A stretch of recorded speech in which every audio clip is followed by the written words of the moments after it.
Narito ang ulo ng mga balita sa mga oras na ito. Pangulong Ferdinand R. Marcos Jr. pinalawak ang Local Government Support Fund sa ilalim ng inisyatibong Sa Bagong Pilipinas, Bawat Bayan Makikinabang. Mga panukalang magpapatupad ng reforma sa sakop at operasyon ng Bureau of Immigration tinalakay ng mga senador.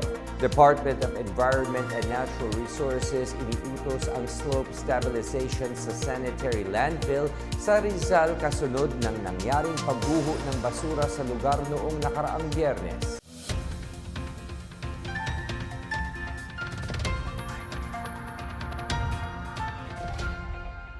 Ako si William Theo para sa PNA Headlines.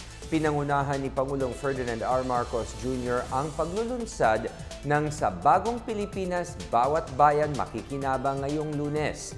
Inanunsyo ni Pangulong Marcos sa isang seremonya sa Malacanang ang pagpapalawak ng Local Government Support Fund or LGSF.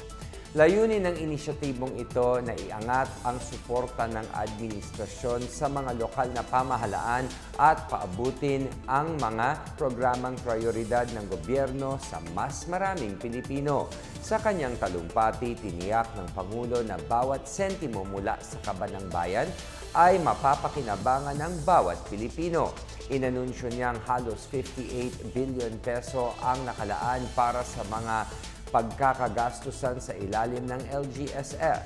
Halimbawa nito ang mga farm-to-market roads, mga multi-purpose hall na pwedeng gawing evacuation center, rice assistance, pagtatayo ng mga ospital, pagpapaigting ng paghahanda sa mga sakuna at pagsasaayos ng mahalagang infrastruktura tulad ng kuryente at patubig.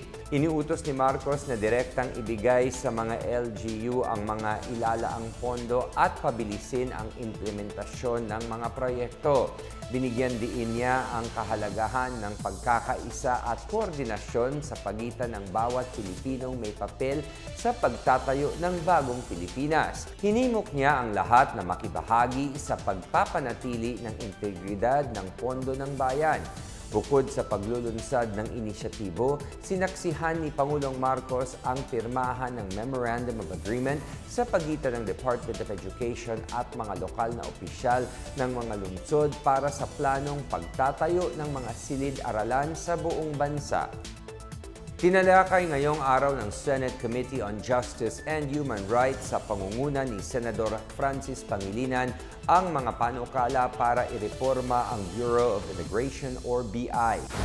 Sa kanyang pagharap sa komite ng Senado, sinabi ni BI Commissioner Joel Anthony Viado na napag-iwanan na ng panahon ang Philippine Immigration Act of 1940 or Commonwealth Act No. 613, ang batas na nagbabalangkas sa pagpasok at paglabas ng mga banyaga sa Pilipinas. Paliwanag ni Viado, makabago na ang mga hamon sa immigration sa bansa tulad ng transnational crime, cyber fraud, human trafficking at mga issue sa pagtawid sa mga border ng mga bansa. Limitado rin anya ang puwersang nagpapatupad sa naturang batas na mahigit 8 dekada na ang tanda. Nanawagan si Viado na magkaroon ng agarang modernisasyon sa BI para matugunan ang mga hamon sa immigration. Samantala, iginiit ni Senator Raffy Tulfo ang kahalagahan ng pagbabahagi ng tiyak na datos para sa paghihigpit sa border control at iba pang serbisyo ng gobyerno. Ang panukalang Immigration Modernization Bill ay isa sa mga priority measures na isinama ni Pangulong Ferdinand R. Marcos Jr. sa agenda ng Legislative Executive Development Advisory Council para sa 20th Congress. Iniutos ng Department of Environment and Natural Resources Environmental Management Bureau ang agarang slope stabilization sa sanitary landfill sa Rodriguez, Rizal. Kasunod ito ng nangyaring pagguho ng basura sa lugar noong February 20 kung saan 3 tao ang napaulat na nawawala. Nagbaba ng kautusan ang DENR sa landfill operator na Green Leap Solid Waste Management Incorporated para magsagawa ng leveling at sloping sa gumuhong parte ng landfill upang mapigilan ang karagdagang pagguho. Kabilang din dito ang pagsumite ng detalyadong action plan at daily status reports tungkol sa retrieval at rehabilitation activities, pagsasagawa ng waste, compaction at daily soil covering, pagkontrol sa paggalaw ng mga heavy equipment at paghihigpit sa access sa mga high-risk zones. Nagpadala naman ang DENR ng grupo para suriin ang lawak ng pagguho at pag-verify sa mga ulat hinggil sa mga nawawalang individual.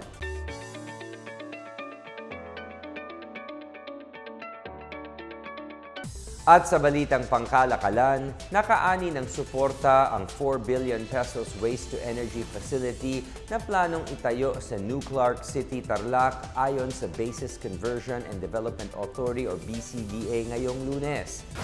Pangungunahan ng Indian company na Uttam Energy Limited, isa ang proyekto sa na-secure na deal ni Pangulong Marcos Jr. sa kanyang state visit sa India noong August 4 to August 8, 2025. Sa isang news release, sinabi ni BCDA President at CEO Joshua Bingkang na suportado ng proyekto ang priority agenda ng administrasyon sa pamamagitan ng pagpapalakas sa environment protection, pagsuporta sa energy security at pagpapakilala ng modernong waste management systems.